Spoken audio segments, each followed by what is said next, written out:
माने तुम गांजो पी के शंकर जी बन रहे, तो शंकर जी ने तो जहर पियो, तो तुम सेल पास खा के बताओ।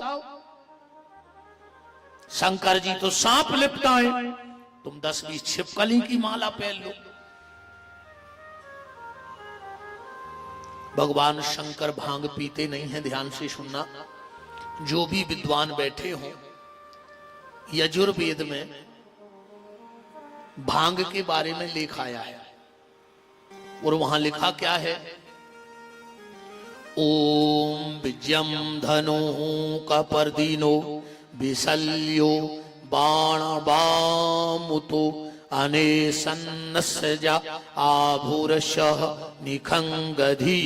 और आखिरी में इस मंत्र में लिखा है श्री भगवत सांब सदा शिवाय नमः विजया। विजया माने भांग। विजया स्नानम समर्पयामि।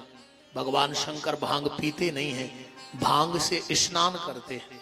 क्यों? इसलिए करते हैं, भगवान शंकर ने हलाहल जहर पी रखा है। ये तो कथा आप सब जानते हैं। तो भगवान शंकर को शरीर में बड़ी जलन होती है, इसीलिए हम लोग जब बैसाख का महीना आता है, आपके तरफ होता है ऐसा, शिव जी के ऊपर एक मटका रख देते हैं, रखते हैं बैसाख के महीने में। उसमें अच्छा ठंडा जल भर देते हैं और उसमें रुई की बत्ती डाल देते हैं। एक एक बूंद जल उसमें से शिव जी पे गिरता रहता है। बैसाख के महीने में गर्मी अधिक पड़ती है, तो भगवान शंकर को उस विष की जलन अधिक होती है, इसलिए हम उनके ऊपर ठंडा जल रख देते हैं कि एक एक बूंद जल उनके ऊपर पड़ता रहे। तो भगवान शंकर के शरीर में भयंकर जलन होती है, इसलिए भांग को पीसकर उनके शरीर पे रख दिया जाता है। भांग में बड़ी ठंडक होती है। कभी करके देखना, कई बार हम लोगों को ऐसा लगता है जैसे हाथ में जलन हो रही है, चोट नहीं लगी पर पूरा हाथ जलता है। कभी कभी ऐसा लगता पेट के ऊपर जलन हो रही, पीठ में, पांव में चोट नहीं लगी है पर जलन हो रही है। आप उतनी जगह पे कभी भांग रख के देखना, आपको तुरंत शांति मिलेगी। तो भगवान शंकर के पूरे शरीर से आग निकलती है, तो भगवान शंकर के ऊपर भांग का लेप कर देते हैं, जिससे उनको ठंडक मिलती है। भगवान शंकर भंगेड़ी गंजेड़ी नहीं है। अरे जिसने राम नाम का नशा कर लिया, उसके लिए संसार के नशे की क्या जरूरत है? तो तीसरा वृक्ष कौन सा निकला? भांग। चौथा निकला समी, और पांचवा निकला दूर्वा घास। अब जब 5 पेड़ भगवान शंकर ने प्रकट किए, तो 2 पेड़ ब्रह्मा और विष्णु ने प्रकट किए। भगवान ब्रह्मा के मुंह से जो वृक्ष निकला वो था श्वेत चंदन, और जो भगवान विष्णु के मुंह से वृक्ष निकला वो था रक्त चंदन। उस वक्त ब्रह्मा जी के मन में झूठ था। कल मैंने सुनाया था, झूठ बोला था। तो ब्रह्मा के मुंह में झूठ था, तो जो श्वेत चंदन निकला, भगवान शंकर ने कहा इसे हम कभी स्वीकार नहीं करेंगे। इसलिए सफेद चंदन कभी भगवान शंकर की पिंडी को नहीं लगाना चाहिए, व्यक्ति की बुद्धि खराब हो जाती है। जो श्वेत चंदन भगवान शंकर की पिंडी को, भगवान शंकर को रक्त चंदन, थोड़ा लाल कलर का चंदन लगाना चाहिए। श्वेत गांगोटी कई बार लोग घोर के शिव जी को लगा देते हैं, नहीं लगाना चाहिए। अब तीनों देवताओं ने एक वृक्ष प्रकट किया मिलकर के, और जिसका नाम था बेलपत्र। शिव महापुराण में कथा आती है कि ब्रह्मा विष्णु महेश के मुंह से तेज निकला और उसी तेज से बेल का वृक्ष बन गया। पर वेदों में इसके अलग कथा आती है बेलपत्र की। बेलपत्र कैसे उत्पन्न हुआ, जरा ध्यान से सुनना। एक बार क्या हुआ, माता महालक्ष्मी भगवान शिव की आराधना के लिए बैठी और आसन पे बैठ गई, और आसन पे बैठ करके संकल्प कर लिया, मैं भगवान विष्णु की कसम खाती हूं, शिव जी को 108 फल चढ़ाऊंगी। और बैठ गई सबसे कह दिया कमरे में कोई नहीं आएगा। 3 चीजें जितनी गुप्त रख सको उतनी गुप्त रखना, अगर वास्तव में इनका फल चाहिए तो। पहला, भोजन। कोशिश करना कि भोजन ज्यादा से ज्यादा एकांत में हो या अच्छे लोगों के साथ हो। भोजन पे सबकी नजर नहीं पड़नी चाहिए। हमसे कई बार लोग नाराज रहते, गुरुजी छुप के भोजन क्यों करते हो। हम जब भोजन करने बैठते हैं तो हमारे कमरे में सिर्फ एक लोग जाएंगे, जो भी लेके जाएंगे रोटी दाल प्रसाद, बाकी किसी को कोई परमिशन नहीं।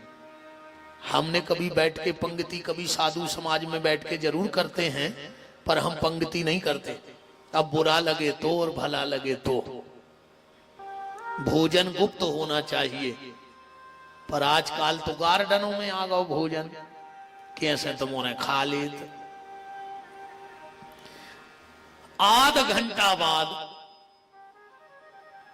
सलाद की टेबल देखियो बफर में, ऐसी लगत है जैसे पे कुत्ता लड़ पड़े हुए हैं। इतनी खराब लगत है वह सलाद की टेबल, कैसे तुमने खा लिए थे। बहुत मजा आते। हम जाने तो पड़ा थे हम यार, भैया खा तो भली नहीं है, पर अब जाने पड़ा। अब कभी कभी लोग, एक बार मैं सागर में था, हमारा एक शिष्य इंदौर में, उसने फोन लगाया, बोले गुरुजी हम आपके चरणों की कसम खा रहे, जब तक आप नहीं आओ हम माला ही नहीं डाल रहे। तो हमें भागना पड़ा 400 किलोमीटर। वो तो कसम खा के बैठ गया, आप नहीं आओगे तो माला नहीं गिरेगी। जाना पड़ा तो देखत रहे थे। अच्छा, बफर में 50 लाख की गाड़ी से गए, 50 लाख को सोनों पे रहे, और जैसे ही गार्डन में पहुंचे 5 रुपया की उठाई प्लास्टिक की प्लेट, और वे रोटी मांगत फिर रहे। एक हुआ गए थे 50 लाख की गाड़ी से होते। तुम्हें शर्म करने थी यार। अच्छा सही बताओ, ये बहन जी लोग बैठी हैं, अगर घर में रोटी लाने में 1 मिनट लेट हो गई, तुम कितना मुंह चलाते हो। अरे तुम्हारी इच्छा नहीं है, तुम खुआओ नहीं चाहत, तुम्हें लगता ही नहीं है कि हम रोटी खाएं। वो तंदूरी वाले के 1.5 घंटा के ठाणे पे लेट लाए। अरे राम राम, ये तरक्की की हम लोगों ने। भोजन गुप्त, भजन गुप्त, और शयन भी गुप्त। भोजन भजन और शयन, इनको गुप्त रखना चाहिए। जितना गुप्त होगा उतना अच्छी ऊर्जा, उतनी अच्छी आपके अंदर विचार रहेंगे। माता महालक्ष्मी ने कह दिया कोई भी भीतर नहीं आएगा। बैठ गई पूजा को, शिव जी की महिमा शिव जी जाने। उसमें से एक फल गोल हो गया, अब बीच में बोला भी नहीं जाता। 4 जगह आदमी को मौन रहना चाहिए। पहला, डोल डाल करते वक्त, समझ में, क्रिया करते वक्त मौन होके हमें जाना चाहिए। दूसरा, भोजन में मौन रहना चाहिए। तीसरा, शमशान में मौन रहो। शमशान कभी जाओ तो या तो सीताराम सीताराम कहो या मौन रहो। तुम जितनी देर वहां बोलोगे उतनी देर अपने भाग्य का सर्वनाश करोगे। शमशान के गेट के भीतर हो और मौन हो जाओ, को कितना खास हो करना हमें नहीं बोलना। जितनी देर बोलोगे तुम अपने भाग्य का नाश करोगे। और एक हवन में और पूजन में मौन रहो चाहिए। अगर हवन कर रहे हो और कहूं तुमने बीच में बोल दो तो तुम्हारा पूरा हवन नाश होगा, कोई मतलब नहीं है। जब तक आहुति डालो मौन होके डालो। और अगर बहुत जरूरी है कि अब हमें बोलने हैं तो फिर आचमन करो, फिर एक बाद हवन करो। अगर मान के चलो तुम स्वाहा स्वाहा और इतने में आए भैया साकल ले आओ, अब तुम्हें आहुति डालने का अधिकार नहीं है, फिर तुरंत 3 बार आचमन करो और उसके बाद फिर हवन करो। वरना जितनी आहुति तुम बोलने के बाद डालोगे तुम्हारे धन का नाश होता जाएगा, तुम कंगाल हो जाओगे। और अगर मेरी बात ना मानो, तुम 7 दिन हवन करो, एक आहुति छोड़ो फिर को उसे बतियाओ, एक आहुति छोड़ो फिर बतियाओ, 7 दिन ऐसो हवन कर ले, तुम्हें हमारी ताकत को पता पड़ जाए कि हम झूठी कह रहे थे कि सांची कह रहे थे। इसलिए जब भी हवन करो तो बिल्कुल मौन, और अगर बोलना पड़े तो फिर साकल रखो, 3 बार आचमन करो, एक ही बात फिर हवन करो। लक्ष्मी जी, महालक्ष्मी फल चढ़ा रही हैं। संकल्प लिया था 108 का और फल बचे 107। माता महालक्ष्मी घबरा गई कि अब क्या करें, बोल सकते नहीं वरना पूरी पूजा खंडित हो जाएगी, उठ सकते नहीं आसन पे से। जब कुछ दिमाग काम न किया तो जानते हो माता ने क्या किया? माता महालक्ष्मी ने अपना एक स्तन काट करके, बगल में खडक पड़ी थी, उठाई और अपना एक स्तन काट के भगवान शंकर की पिंडी पे चढ़ा दिया। भगवान शंकर प्रकट हो गए और स्तन को ले जा करके और कैलाश की जमीन में रख दिया और वहीं से बेल के वृक्ष की उत्पत्ति हो गई। बोलो वृंदावन बिहारी लाल के। अब ये कथा जिन विद्वानों को पढ़नी हो कहां लिखी है तो घर में जाके श्री सूत्र पढ़ लेना। श्री सूत्र में ये पूरी कथा आई है। हिरण्यवर्णाम हरिणीम चंद्राम हिरण्यमयीम लक्ष्मीम जात वेदो आवह ताम आवह जात वेदो लक्ष्मी मनपगामनी यस्यम हिरण्यम बिंदेयम गामश्वम पुरुषानहम अस्य पूर्वामृत मध्याम हस्तनाद प्रमोदिनी। बहुत लंबो चौड़ो है यार जो मंत्र, हमें जितो आत तो हमने बोल दो, वो तो हमने प्रमाण की लाने बता दी, वो तो बहुत लंबो है भाई। हम पूरा पढ़ाई ने सुने, तुम्हारे चित्ते चढ़ने कथा चढ़ गई सुबह हमने बताई दी। बताओ अच्छा हम संस्कृत ही संस्कृत बोल रहे, समझ में आ है? कोई मतलब नहीं है। वो तो विद्वानों के लाने प्रमाण बता दो कि उतर लिखो है सो देख लियो। बेल के वृक्ष का इतना महत्व है, इतना महत्व है। एक बार ध्यान से सुनना, एक बहेलिया था,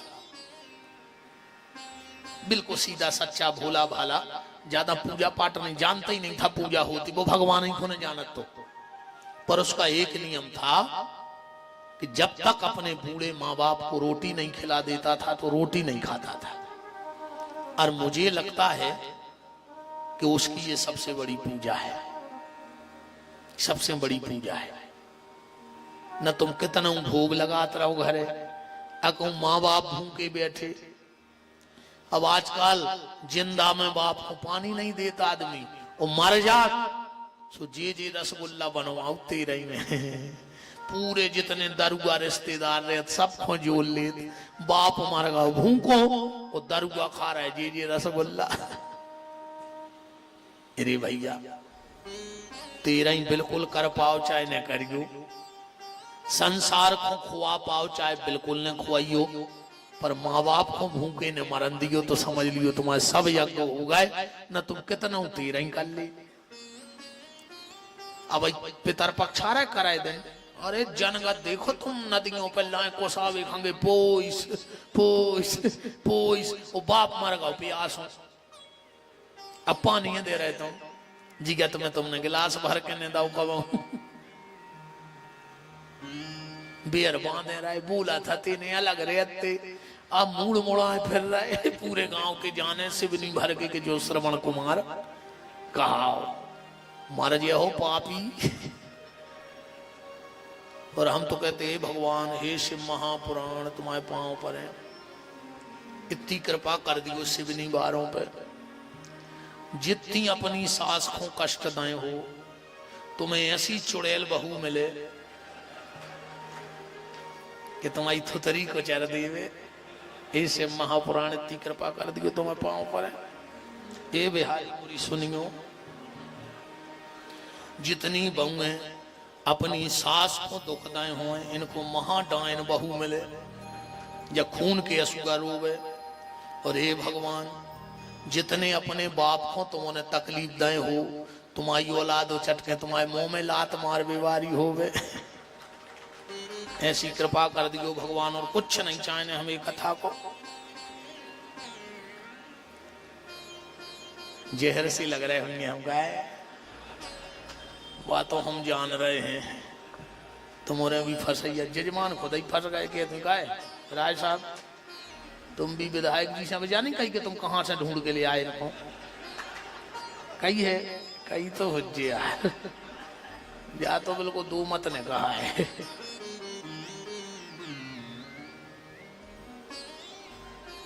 मरने के बाद अपने माँ बाप को पानी दे पाओ चाहे ना दे पाओ, पर जीते जी उनकी आंखों से पानी मत निकलने देना, तो समझ लेना कि तुम्हारा बेड़ा पार हो गया। बस जीते जी उनकी आंखों से पानी ना बह जाए, वरना तुमसे पुराण सुनबो। अगर तुम्हारे बाऊ दद्दा तुमसे दुखी हैं, तो तुम्हें पुराण को ले जा, घूर के गला के पी लियो, मन मर हो को तई की मौत। ये कुछ नहीं हो रहा हो, कागजात हरे जो साक्षात भगवान घरे बैठे भी खून के असुआ रो रहे। हम निंदक नहीं। आजकल एक नव नियम चल गो, घर के बगल के भगवान पे कई चढ़ी, और तुम 6 किलोमीटर पैदल जल चढ़ावे जा रहे। पहले घर के भगवान की तो देखो, जो बगल में मंदिर होगी व्यवस्था तो बनाओ। बगल के मंदिर में आज तक नहीं गए भीतर, वो 6 किलोमीटर पैदल का बताते हैं, तो बेका भगवान नो बताओ। तुम तीर्थ में भगत जा रहे, वो साक्षात जो पूरे तीर्थ तुम्हारे घर में है माँ बाप, बेखून के असुगर हो रहे। इससे महापुराण में लिखा है, ध्यान से सुनना। जिस बेटे ने जिंदगी में एक बार अपने माँ बाप के चरण धो के चरणामृत पी लिया, उसके सारे तीर्थ हो गए। अपने सनातन धर्म में कितने तीर्थ हैं पता है को होवे तक?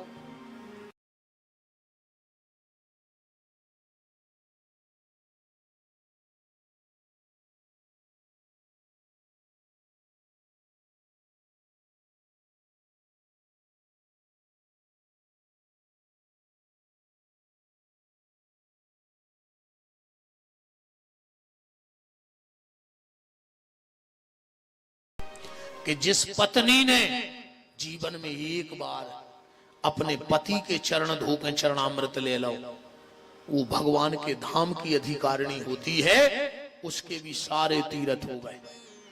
अच्छा, कल पांव किस किसने पड़े थे, कौन कौन बहन ने घर जाके? बिल्कुल ईमानदारी, शंकर जी की कसम चढ़ी थी कल। बहन जी तुमने पढ़े थे? नहीं पढ़े? अब भाई पढ़ो।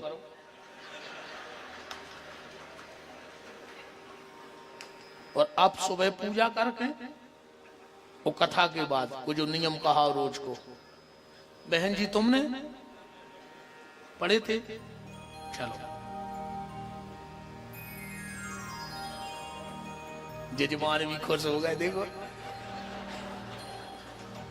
कह रहे बा यार महाराज, जो है सो है, जो काम बड़ा होगा वो। चलो, सीताराम।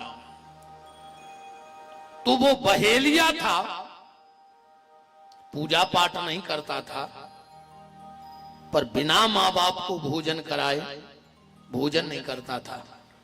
मैं एक और आपसे बिल्कुल भीख मांग रहा हूं, अपने बूढ़े माँ बाप को सिर्फ 2 चीजें दे देना बस। तीसरी चीज कभी तुम्हारे माँ बाप तुमसे नहीं मांगेंगे। एक रूखी रोटी, घी ना हो तो मत लगाना, पानी में गला देना। गरम ना हो सुबह की दे देना, सुबह की ना हो तो एक दिन पहले की बासी दे देना। बूढ़े माँ बाप सिर्फ अपनी औलाद से 2 चीजें चाहते हैं, एक रूखी रोटी और 2 प्यार के शब्द अपने माँ बाप से बोलते रहना। तुम्हारे माँ बाप को तुमसे बुढ़ापे में कुछ नहीं चाहिए। शाम को जब रोटी खाने लगो, बस इतनी पूछ लेंगे, पिताजी रोटी खा ली, चाहे बिल्कुल ने खुआजू संगे पूछ ली बस। मन काय को लगी तुम भी अब बैठे यार दद्दा हरो, तुम सगे बाप से मुंह नहीं बोला, उस सुसर से क्या थो पापा जी नकटा बेशरम, मारे जारे चुल्लू भर पानी में डूब के बाप से बोला तो नहीं है, उस सुसर से कहते पापा जी आए हैं, पापा जी आए। वो मारे गाँव तुम्हें जी बहन जी हरे कहते हैं अपने सास ससुर से, तुमने क्या किया है, क्या कर दिया तुमने, ये तुम्हारे साजना वाले माँ पिया ऐसा ही प्रकट हो गए थे 5 फुट के, तुम्हें जो उनमें लगाए हैं, कुछ नहीं करो तुम्हारे माँ बाप ने, सास ससुर ने। अरे बैठ तो जाफा बाद में खेचत रह जी, खुदा फूट हुई खेचत रहे दिन भर, एक आधे आ उतार ली तो उतार ली ना, मां से फिर राम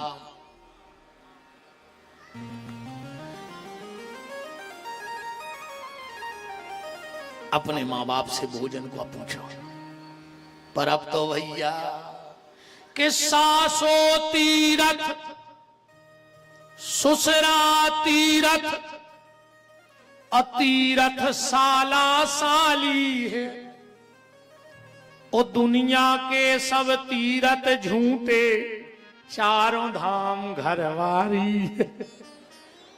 क्या करना बाबू दद्दा से ससुर को पापा जी कह रहे,